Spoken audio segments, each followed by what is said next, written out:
अस्सलाम वालेकुम नाज़रीन, आप देख रहे हैं अपना आर के टीवी और मैं आपका होस्ट रमीज़ असलम। मैंने सोचा कि आपके लिए एक ऐसी वीडियो बनाई जाए जैसे कि कुर्बानी का सिलसिला शुरू हो चुका है, ईद उल अज़हा अनकरीब है। तो मैं सबसे पहले तो हाफ़िज़ साहब का बहुत शुक्रगुज़ार हूँ कि उन्होंने अपना कीमती वक्त निकाल कर मुझे दिया। तो आइए इनसे गुफ्तगू करते हैं और जानते हैं कुर्बानी के हवाले से। अस्सलाम वालेकुम सर। वालेकुम अस्सलाम। कैसे हैं आप? सब ठीक ठाक? अल्लाह का शुक्र है। अच्छा, अगर हम कुर्बानी के लिए जो जानवर लेकर आते हैं और कुर्बानी से पहले उसको किसी किस्म की कोई बीमारी लग जाती है, जैसे कि आजकल एक बीमारी फैली हुई है कि जानवर के जिस्म पर छोटे छोटे से दाने बनते हैं और वो उससे पूरा जिस्म जो है ना उसका ज़ख्मी हो जाता है। तो जब कुर्बानी के दिन पर क्या हम ऐसे जानवर को कुर्बान कर सकते हैं या उसकी कुर्बानी जो है वो जायज़ होगी? अगर आप पहले जानवर लेकर आए हैं, वो अच्छे तरीके तंदुरुस्त है, सेहतमंद है, कुर्बानी के लिए करीब आकर वो बीमार हो गया, कोई भी उसको बीमारी लग गई है, उस जानवर की कुर्बानी जायज़ नहीं है कि जो चल कर अपनी ईदगाह तक ना पहुंच सके। इसके अलावा जो है छोटी मोटी बीमारी लग जाती है जानवरों को, ईद तक वो अच्छे तरीके चल सकते हैं, चल कर अपनी ईदगाह तक जा सकते हैं, तो उसकी कुर्बानी जो है वो बिल्कुल जायज़ है। जानवर वगैरह जब लोडिंग किया जाता है तो उनको चोट वगैरह लग जाती है, तो वो ज़ाहिरी बात है लोडिंग और अनलोडिंग में उसको वो चोट लगी है, तो ऐसे जानवर की भी जो कुर्बानी हम कर सकते हैं। चोट में तो नहीं हर्ज होता, किसी किस्म की चोट लग जाए, टांग ना टूटे कुर्बानी से ईद से पहले, और बाकी जो है इसके अलावा अगर कोई चोट लगती है उसमें कोई हर्ज कुर्बानी में किसी किस्म का नहीं होता। एक ही ख़ानदान के जो लोग हैं मिलकर एक जानवर ख़रीदते हैं और उसकी कुर्बानी वगैरह करते हैं, तो क्या सब लोगों का मिलकर एक जानवर ख़रीद कर कुर्बानी करना, जैसे कि बड़े सरबरा होते हैं उन्हीं का करना जो है वो ज़रूरी होता है?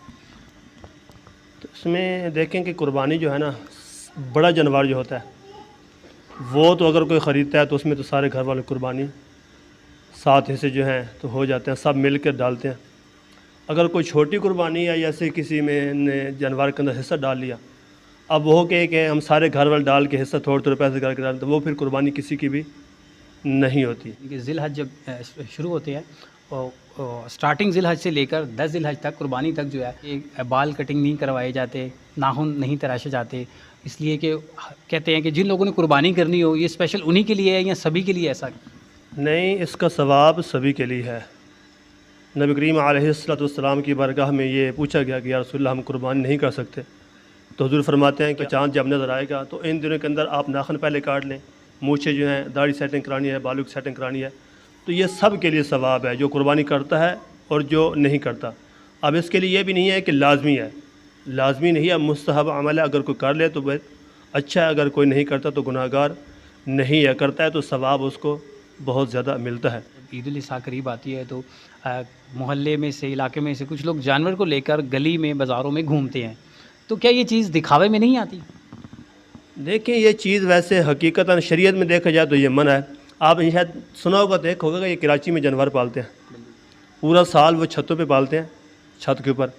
जब एंड वाला दिन आता है तो फिर वो नीचे दिखलावे के लिए नीचे लेकर आते हैं। जब अल्लाह ताला की रज़ा के लिए किया है तो पूरा साल ऊपर पाल लें तो फिर वो कुर्बानी भी ऊपर छत पर कर सकते हैं। सदका जो होता है, ये कुर्बानी भी एक सदका है। जैसे सदका के बारे में आता है ना कि आप सदका ऐसे करें कि आपके एक हाथ से दो, दूसरे हाथ को पता न चले, कुर्बानी भी ये सदका है। ये दिखलावा जैसे असल सवाब जो है वो ख़त्म हो जाता है। कुर्बानी के बाद जो गोश्त की तकसीम है उसके हवाले से थोड़ा सा हमारे व्यूअर्स को बताइए। 3 हिस्से करना जो है ना वो अच्छा अमल है, अगर कोई कर ले तो। अगर कोई नहीं करता तो फिर भी कोई अमल नहीं है, ये नहीं कि इसमें कोई कराहत किसी किस्म की नहीं है कि क्यों नहीं किया। 3 अमल करने से मतलब ये होता है कि ये मैंने एक अल्लाह की राह में सदका करना है, एक मैंने अपने अज़ीज़ व अक़रबा को देना है, एक मैंने अपने घर रखना है। अगर कोई वैसे सदका ख़राब निकाले तो उसमें भी कोई किसी किस्म का राहत नहीं है। कुर्बानी का जो गोश्त है वो मुहर्रमुल हराम से पहले जो है उसे ख़त्म करना ज़रूरी होता है, तो ऐसा कुछ बताएंगे, क्या ये ठीक है? ऐसा शरीयत में तो नहीं है कि मुकम्मल ख़त्म करना होता है, वैसे ही हमारे अंदर ये मशहूर है कि ये काम इन दिनों ख़त्म करना, लेकिन शरीयत के लिहाज से ऐसा कोई भी नहीं, आप जब तक मर्जी आप खा सकते हैं। कुर्बानी के बाद जो जानवर की खाल होती है, कुछ लोग हैं वो किसी को अतिया नहीं करते बल्कि वो बेच देते हैं, तो बेचना जो है वो जायज़ है? कुर्बानी के जानवर की जो खाल है वो आप बेच सकते हैं, लेकिन मालिक ख़ुद नहीं बेच सकता। वो कहेगा कि मैं ख़ुद बेच के उसके पैसे अपने पास रख लूँ, उसके लिए बिल्कुल जायज़ नहीं है। हाँ, वो मालिक जो है किसी को गिफ्ट भी दे सकता है और वो मालिक ख़ुद जो है इस्तेमाल कर सकता है, घर में उसका मुसल्ला बना ले, उसके घर में किसी भी इस्तेमाल में वो रख सकता है। जो लोग कुर्बानी का जानवर नहीं ले सकते वो हिस्सा वगैरह जो है वो शामिल कर लेते हैं। अगर हम किसी जगह पर अपना हिस्सा वगैरह डालते हैं और वहाँ से अमूमन जो हमें जो हमारा हिस्सा दिया जाता है, हम लोग अगर उसे रिसीव नहीं करते तो क्या इसमें कोई कुबाहत तो नहीं है? نہیں اس قسم میں کسی قسم کا کوئی حرج نہیں. اگر آپ انہیں کہہ دیں کہ ہمارا گوشت جو ہے کسی غریب کو غربا کو آپ تقسیم کر دیں تو پھر بھی آپ قربانی ہو جائے گی, اس میں کسی قسم کا کوئی مسئلہ نہیں ہے. یہ کہا جاتا ہے کہ جانور کو جو ہے نا قربانی جو اس کا مالک ہے وہ خود ذبح کرے, تو کیا ایسا کرنا بھی ضروری ہے؟ جانور جو ہے قربانی کا وہ ذبح کرنا جو ہے مالک کے لیے بہت اس کا ثواب ہے. آقا علیہ السلام نے یہاں تک اپنی بیٹی کو فاطمہ کو کہا ہے کہ اے بیٹی اپنا جانور خود ذبح کیا کرو, یعنی کہ عورت بھی جانور کو ذبح کر سکتی ہے اگر اس کے گھر میں کوئی بڑا مرد جو ہے وہ کرنے والا نہ ہو تو. بعض اوقات ہوتا ہے نا عورتوں میں, گھر میں اکثر عورتیں اکیلی ہوتی ہیں, تو وہ عورت خود بھی قربانی کر سکتی ہے, خود ذبح اپنے جانور کو کر سکتی ہے.